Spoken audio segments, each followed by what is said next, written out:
19 heures dans les locaux de ESAE TV. Bonsoir à toutes et à tous. Heureuse de vous retrouver. Bienvenue dans ce 19h, les titres du journal.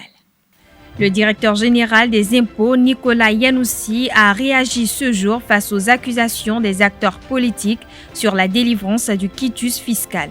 Au total, 4200 demandes de quitus ont été reçues par la Direction générale des impôts. Plus de détails dans cette édition. L'homme d'affaires et ex-député Désiré Vaudonou a été arrêté et gardé à la brigade économique et financière BEF.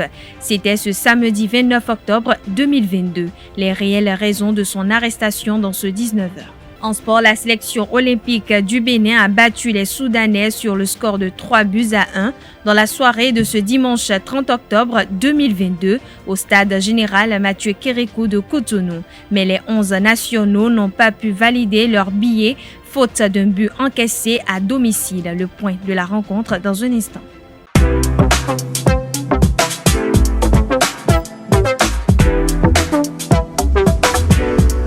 Moi, je suis à ESAE et toi? Moi, je suis en administration des finances à ESAE. Moi, je suis en diplomatie et relations internationales à ESAE. Moi, je suis en journalisme à ESAE. Émission ici, c'est ESAE. Moi, je suis en communication marketing à ESAE. Moi, je suis en droit à ESAE. Moi, je suis en gestion des ressources humaines à ESAE. Moi, je suis en gestion des marchés publics à ESAE. Moi, je suis en administration du travail et de la sécurité sociale à ESAE. Moi, je suis en sciences économiques à ESAE. Moi, je suis en banque finance à ESAE. Moi, je suis en administration générale à ESAE. Moi, je suis en audit et contrôle de gestion à ESAE. Moi, je suis en sciences juridiques à ESAE. Moi, je suis en administration générale et territoriale à ESAE. Moi, je suis en transport logistique à ESAE. Moi, je suis en gestion des projets à ESAE. Rejoignez-moi, c'est la meilleure université. Nous sommes à ESAE. Rejoignez-nous. À ESAE, l'excellence a un nom.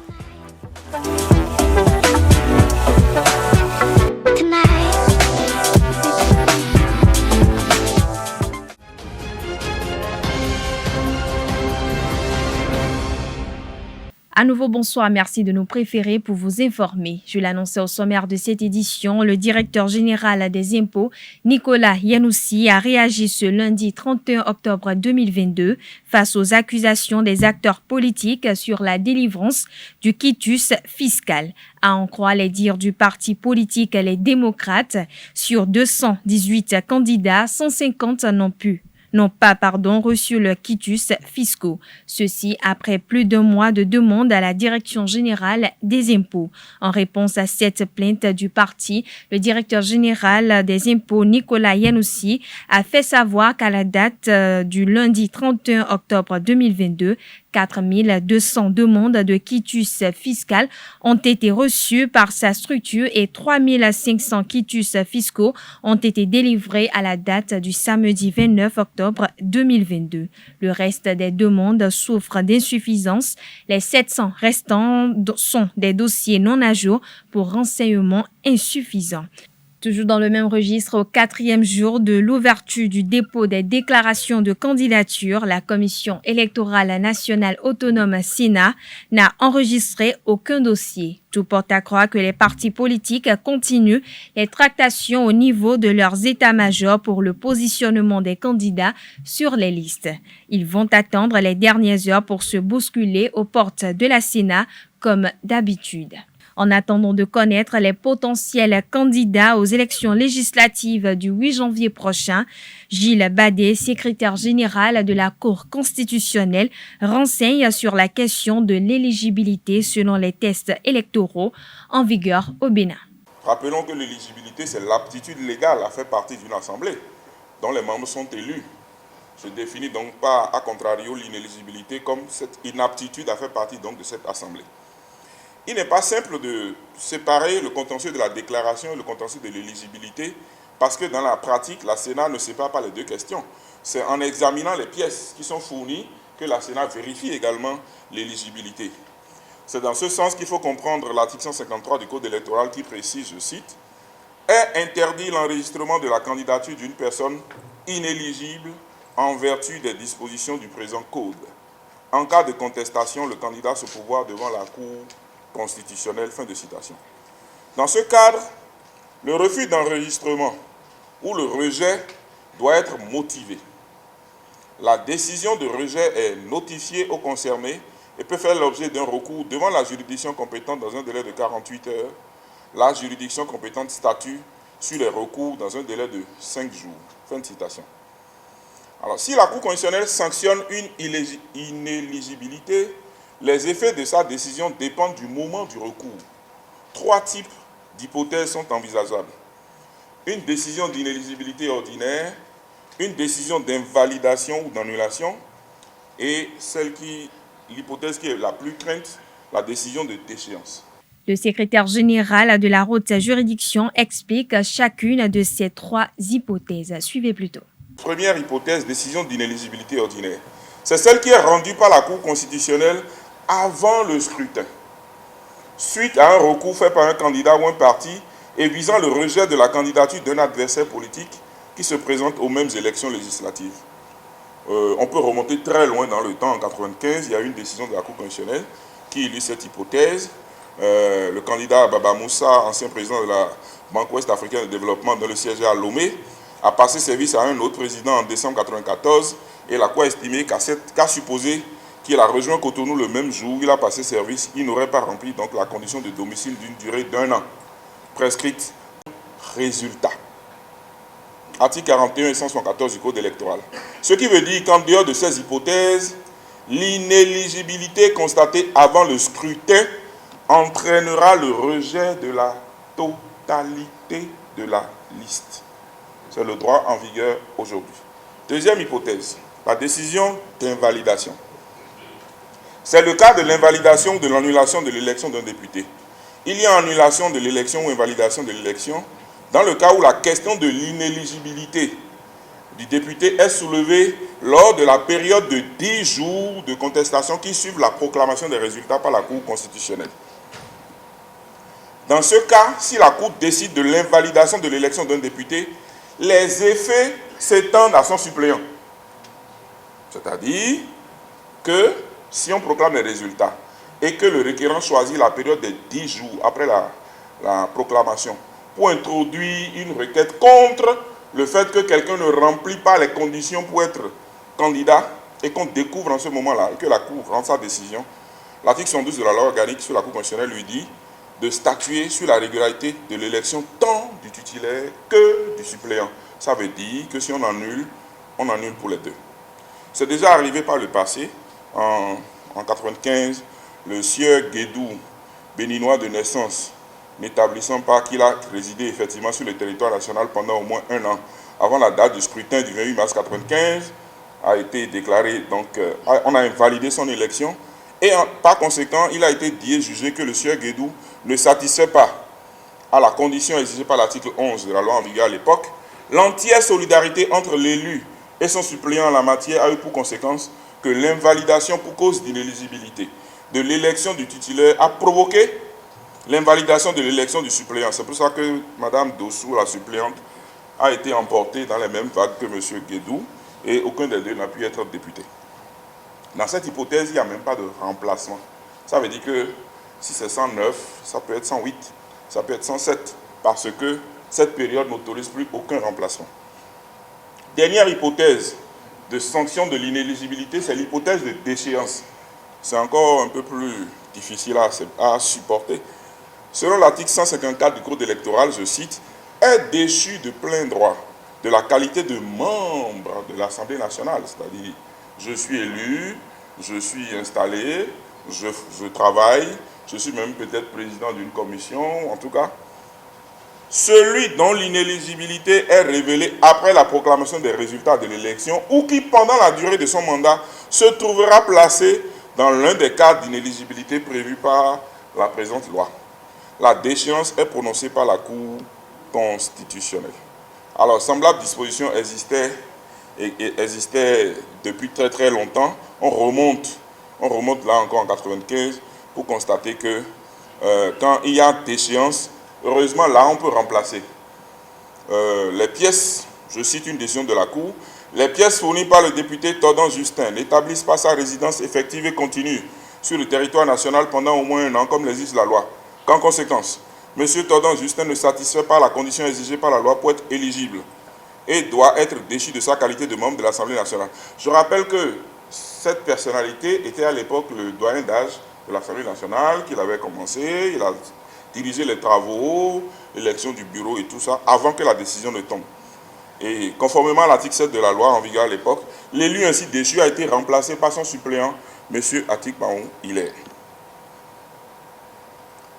Bon, on peut rappeler que c'était pratiquement la même chose pour le député Cosme Vaudonou à l'époque, même si lui il était pratiquement à la fin de son mandat quand sa déchéance a été relevée. L'homme d'affaires et ex-député à l'Assemblée nationale du Bénin, Désiré Vaudonou, a été arrêté et gardé à la brigade économique et financière BEF. C'était dans la matinée de ce samedi 29 octobre 2022. Selon les informations de plusieurs médias, Désiré Vaudonou est accusé de faits de tentative d'instruction dans le système informatique d'une banque de la place. Après son arrestation, les agents de la police se sont rendus au domicile de l'ex-parlementaire dans la journée du samedi 29 octobre 2022 pour une perquisition. Pour rappel, en 2011, l'ex-député a été arrêté et placé en détention dans une affaire d'escroquerie internationale. Il a été libéré par la suite en 2014 sous caution. Dans le monde des médias, une nouvelle initiative pour la sécurité des journalistes a été mise en place au Bénin. Il s'agit d'une brigade de protection des journalistes lancée officiellement le vendredi 28 octobre 2022. Une initiative mise en œuvre par l'ambassade des États-Unis à Cotonou à travers le projet Restore the Fourth Power entendait restaurer le 4e pouvoir porté sur les fonds baptismaux. Notifions d'abord que la brigade n'est pas une organisation, mais plutôt un mécanisme.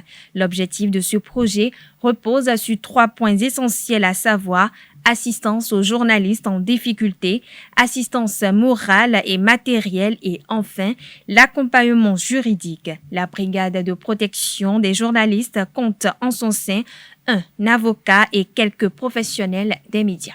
La loi portant création, organisation et fonctionnement de la Cour spéciale des affaires foncières, votée le 4 octobre 2022 à l'Assemblée nationale, a été promulguée par le président de la République, Patrice Talon, le 19 octobre dernier. La Cour spéciale des affaires foncières est habilitée à connaître des actions immobilières, des actions relatives à l'expropriation pour cause d'utilité publique. Une cour complète est bien organisée, a expliqué le juriste Konaïd Akwe Denoudje. Il est au micro de Quentin Amoussou et Nansrine Fatoumbi. Et il en va de même pour les questions d'expropriation pour cause d'utilité publique. Toutefois, cette loi précise que les questions de légalité des actes administratifs revient toujours au juge administratif pour décider de la légalité ou non des actes administratifs liés aux biens et domaines publics. Alors, étant donné que substantiellement les compétences de cette juridiction ont été élevées, il faut dire également que territorialement, la juridiction a également son champ d'action. Et essentiellement, elle est compétente pour connaître des dossiers qui relèvent des communes d'Alada, d'Abomey-Calavi, de Cotonou, de Ouida, de Semekoji, de Toribosito et également de Baou, je pense. Et donc ce sont là les communes qui en réalité sont du ressort de cette juridiction-là sur le plan national. Mais il faut également préciser que de façon substantielle, dans le fond, la juridiction est bien organisée. Contrairement à ce que nous avons vu avec la Cour de répression des infractions économiques et du terrorisme, au début, cette juridiction-là, en dehors de la chambre de première instance dont elle dispose, elle a également une chambre d'appel donc pour garantir le droit au recours des citoyens. Mais en dehors de ça, il y a également la possibilité, lorsque la chambre d'appel rend sa décision et que les parties ne sont pas d'accord, les parties ont également la possibilité de saisir la Cour suprême, la chambre judiciaire de la Cour suprême pour avoir gain de cause. Mais essentiellement, il faut préciser également que le parquet a également sa place au niveau de cette juridiction spéciale. Bien entendu que nous avons naturellement un greffe qui s'occupent des affaires courantes et de tout ce qui relève du greffe. Mais il faut aussi préciser que la question de cette juridiction est très pertinente parce que l'une des spécificités de celle-ci, c'est de mettre en avant le règlement amiable, la conciliation.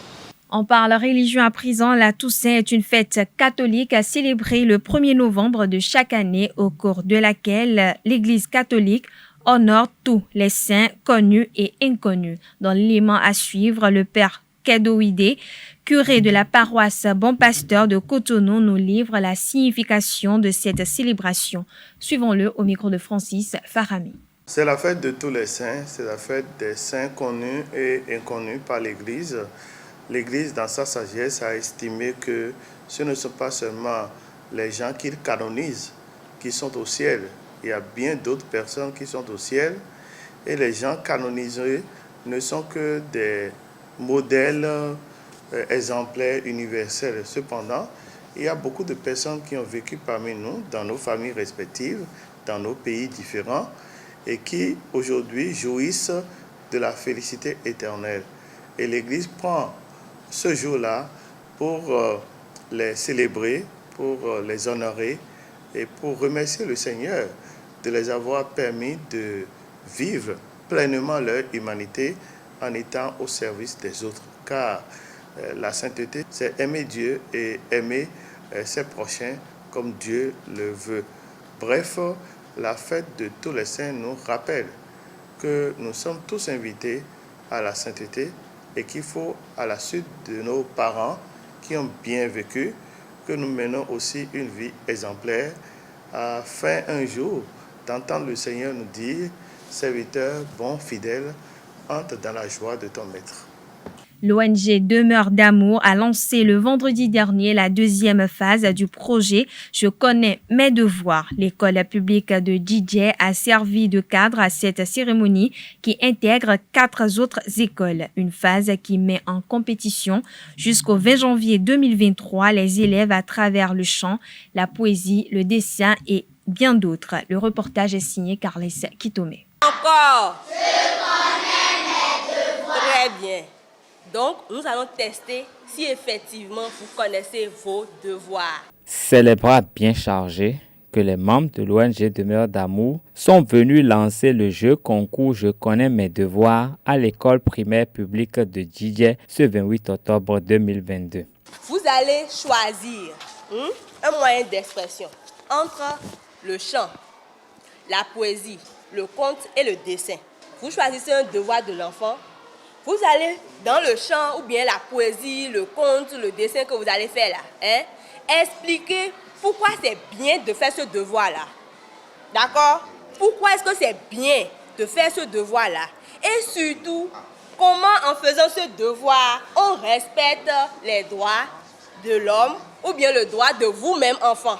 Enseignants et apprenants ont accueilli la nouvelle de ce concours avec enthousiasme. Et l'ONG a encore pensé à vous ce matin, d'accord? Et l'ONG est là pour vous entretenir sur vos devoirs, sur les devoirs de l'enfant. Est-ce que vous suivez? Et tout ça là à travers un jeu concours. Est-ce que vous suivez? Je suis content d'avoir des lots. Et je participerai à cette émission pour gagner après. Je participerai au concours pour être le gagnant. À l'occasion de ce lancement, l'ONG Demeure d'amour a récompensé les meilleurs élèves des écoles primaires publiques de Djidje, de Akasato, de Ananvier, de Azonkamen et de Adjrako qui prennent part à cette compétition. On parle spiritualité dans cette édition. La menstruation est du point de vue biologique chez la femme est une période où cette dernière évacue les déchets emmagasinés durant tout le mois afin d'être aptes les jours à venir pour une probable conception. Mais sur le plan spirituel, il y a des principes d'ordre mystique de la tradition qui nous imposent certains comportements que la femme en menstruation devrait adopter pour la bonne marche des activités et ce, même dans son foyer. À ce sujet, suivons le métaphysicien exorciste Léon Todjinou pour en savoir davantage à des propos recueillis par Jacques Marion d'Almeida. La menstruation, spirituellement parlant, c'est une période que Dieu même a établie dans le règne de la femme, ce qui permettra à la femme d'évacuer les énergies négatives qu'elle a pu emmagasiner lors de la période mensuelle. Pendant un mois, ce que la femme a semé en elle, puisque la femme, spirituellement, elle a de taille et elle est de taille. Je vais utiliser les deux auxiliaires. Elle a de taille et elle est de taille. Pour les deux, je dirais que elle dégage par les menstruations une force qui est une énergie spirituelle, à la fois négative et à la fois positive. Et cette énergie est utilisée dans d'autres domaines spirituels. Je ne veux pas dire que c'est une période néfaste pour le couple, mais seulement qu'il y a des règles religieuses, les règles spirituelles de l'OMT. Quand je parle de l'OMT, ordre mystique de la tradition nous exige certains comportements vis-à-vis d'une femme en menstruée. Les comportements spirituels aussi qu'elle aussi doit adopter de son côté. Et quel est le comportement aussi que son mari aussi doit apporter. Au temps de nos aïeux, nous avons entendu, et cela s'applique encore dans certaines traditions ou dans certaines régions de notre milieu africain. Et nos aïeux avaient une case où chaque maison avait une conception réservée uniquement pour les femmes en période de menstruée. Et quand elle tombe, elle voit cette période, elle quitte la cour commune et elle va se recaser. Elle va communément en quarantaine de 5 ou de 6 jours, elle finit carrément, ça fait 7 ou 8 jours. C'est-à-dire après, il y a les menstrues qui durent 4 jours, d'autres qui durent 5 jours. C'est-à-dire, tu fais 3 jours.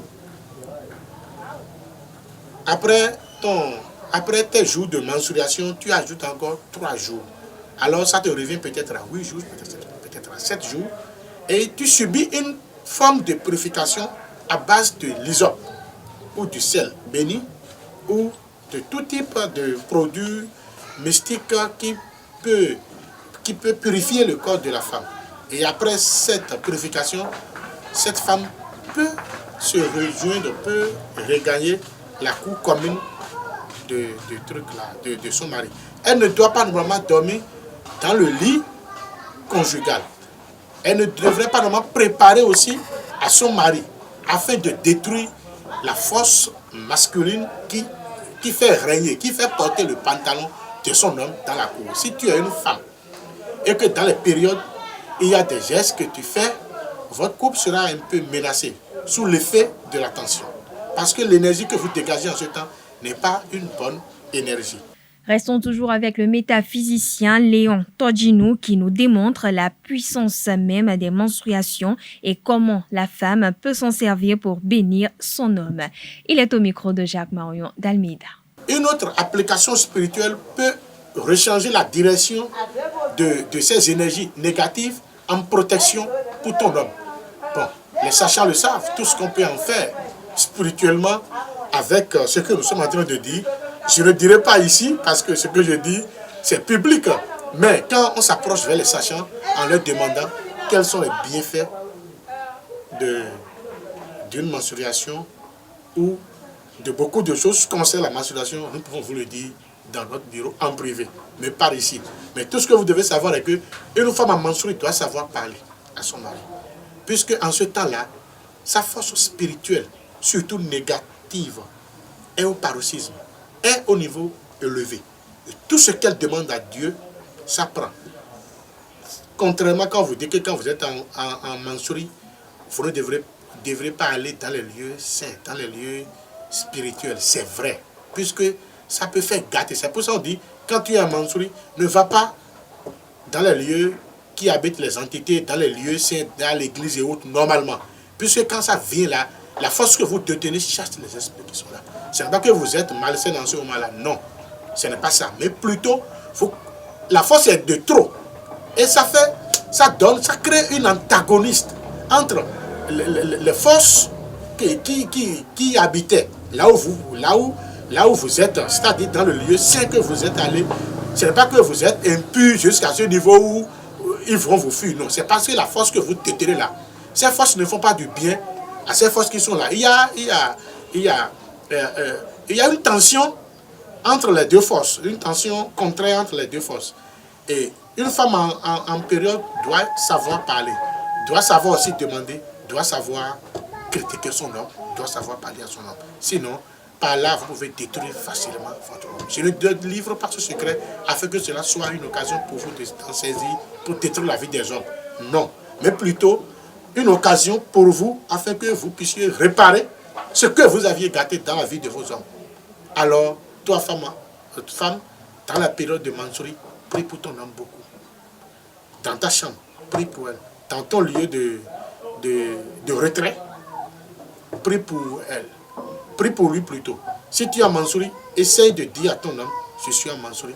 Il faut essayer de regagner les maquis et autres. Là, tu achètes un peu, tu reviens. Même si l'homme n'a pas l'habitude de manger au dehors, elle peut essayer de fabriquer quelque chose pour les périodes de 5 ou 6 jours. C'est important. Je dois revenir encore là-dessus. Nous devons aller à la source. Une femme en Mansouri ne doit pas dormir avec son mari. Il ne doit pas se laver dans le même seau, dans la même douche. Jamais. Elle ne doit pas lui faire manger. Et je reviens encore, il n'y a pas de rapprochement intime. Sinon, ça vous crée de l'accident. Le mari peut mourir d'une mort subite. Et il peut être pauvre plutôt, durant toute sa vie. Ça crée une pauvreté absolue dans la vie de l'homme, l'échec et tout. Que les bénédictions soient sans suivre. En sport, le Bénin n'a pas pu franchir l'étape du second tour des éliminatoires de la Coupe d'Afrique des Nations CAN U23 Maroc 2023. La sélection olympique du Bénin a battu les Soudanais sur le score de 3-1 dans la soirée d'hier dimanche 30 octobre 2022 au stade général Mathieu Kérékou de Cotonou. Malheureusement, ils n'ont pas pu valider leur billet faute d'un but encaissé à domicile. Colombe Ousso pour le compte rendu. Le Bénin tombe avec les honneurs et les pleurs. Opposé au Soudan U23, la sélection nationale olympique du Bénin s'est imposée 3-1, mais est éliminée des qualifications à la troisième phase des éliminatoires de la Coupe d'Afrique des Nations U23 Maroc 2023. Dans les entrailles du stade général Mathieu Kérékou de Cotonou, tout a pourtant bien commencé pour Aubin Vidécon et ses coéquipiers qui ont fait le plus dur dans les 45 premières minutes en remontant les 2 buts encaissés à l'extérieur. Boladi Abdou ouvre le score sur un coup franc des 35 mètres à la 38e minute.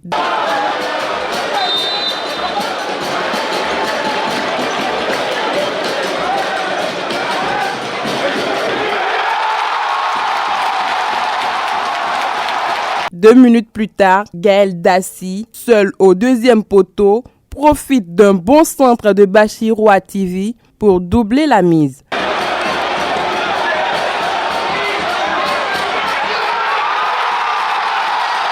De retour de la pause, les Soudanais reprennent du poil de la bête. Mais le néo-international Soumaïla Ronkpe bénéficie d'une belle balle de la part de Moussa Madidou pour enfoncer davantage l'équipe soudanaise.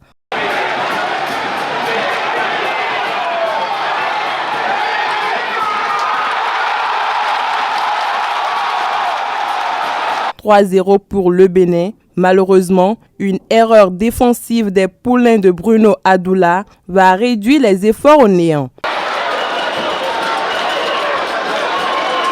à 3-1. Le silence s'installe au stade général Mathieu Kérékou de Cotonou. Les écureuils U23 n'iront pas au 3e tour. Le Soudan U23 va poursuivre l'aventure en défiant le MENA U23 du Niger, tombeur de la Côte d'Ivoire. On parle toujours sport. Le 12 novembre prochain, le championnat national de football du Bénin va prendre son envol. Ce sera le début des hostilités pour le rectangle vert, mais également dans les tribunes avec les supporters.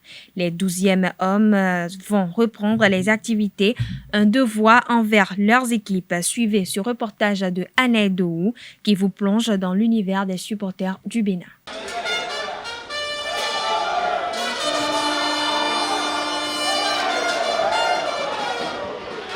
Sous le chaud soleil de cet après-midi du 28 novembre, ça gronde dans les tribunes du stade de Grand Popo.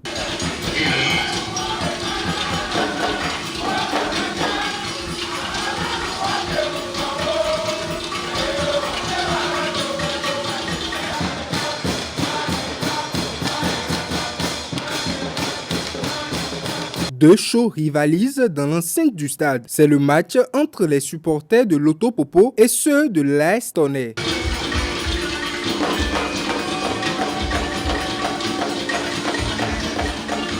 Ce duel avant le coup d'envoi est un devoir, explique Fréjus Titigweti, président des supporters de l'AS Tonnerre. Supporter une équipe de football, c'est jouer ce rôle du 12e homme et amener l'équipe à gagner.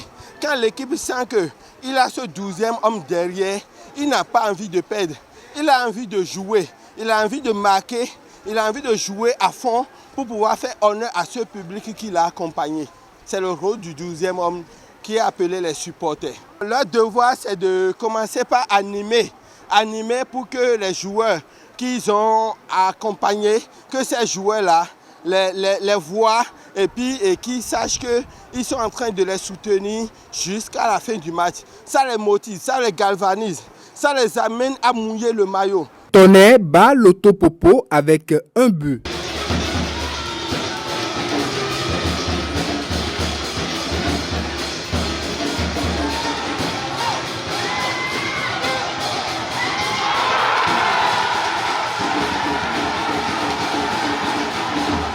Les jambes au cou, c'est l'euphorie totale au sein des supporters. La joie est à son paroxysme pour la mission accomplie avec succès. Mes impressions sont les impressions de joie, de fierté, naturellement, parce que j'ai amené l'équipe de l'AS Tonnerre à Grand Popo. Et puis, quand je suis venu, les gens sont en train de dire qu'ils vont nous battre à un score vraiment lourd. Mais je dis, quand nous on quitte la cité des Wekbadjavi, quand on vient, on marque toujours. Et quand on marque là, personne n'égalise. Donc c'est surtout ça. Aujourd'hui, on a joué la détermination et puis on a gagné ce match 1-0. On a pris les 3 points, on amène ça à Boycon. Ce rôle du 12e homme s'avère capital. Pour chaque équipe, il est toujours constitué. Les actualités hors de nos frontières de ce lundi 31 octobre 2022 est au condensé des actualités au Mali, au Brésil, en Inde et au Japon. Une compilation informative de Nansrine Fatoumbi. Le nord du Mali a été à nouveau théâtre de luttes d'influence entre groupes djihadistes rivaux. Des affrontements ont opposé ces derniers jours le groupe de soutien à l'islam et aux musulmans aux combattants du groupe État islamique au Sahel dans les localités de la région de Ménéka. Les affrontements ont essentiellement eu lieu dans 3 localités. Les populations civiles ont quitté précipitamment hameaux et villages pour fuir les combattants. Au Brésil, l'ancien président Luiz Inácio Lula da Silva a été élu ce dimanche 30 octobre à la tête du pays avec 50,90% selon les résultats définitifs contre 49,10% pour le chef d'État sortant d'extrême droite, Jair Bolsonaro. L'ex-sidérurgiste de 70 ans, qui avait connu la prison pour corruption avant de voir ses condamnations annulées par la justice, effectue un spectaculaire retour au sommet de l'État au thème d'une campagne d'intérêt qui a divisé le pays. Il avait déjà été à la tête du pays de mandat de 2003 à 2011. En Asie-Pacifique, le premier ministre japonais Fumio Kishida a annoncé le vendredi 28 octobre dernier un plan de relance de l'équivalent de 266 milliards d'euros pour lutter contre l'inflation et la faiblesse du yen après l'approbation par son gouvernement d'un budget supplémentaire pour financer ces mesures d'aide. Le gouvernement espère qu'avec ces 39 milliards de yens, soit 266 milliards d'euros de dépenses totales du plan, représentera 112 milliards de yens en incluant des investissements du secteur privé. Restons toujours en Asie-Pacifique. En Inde, au moins 120 personnes sont mortes ce dimanche soir suite à l'effondrement d'un pont piéton dans l'état du Gujarat. Ce pont piéton venait d'être ouvert au public à l'occasion d'une fête religieuse. Les accusations fusent déjà sur la responsabilité de cette tragédie qui intervient en pleine visite du Premier ministre Narendra Modi. Face au drame et à la panique, l'unité nationale n'a pas duré longtemps. Voilà, chers internautes, ainsi prend fin cette édition. Merci pour votre attention. Excellente soirée à toutes et à tous.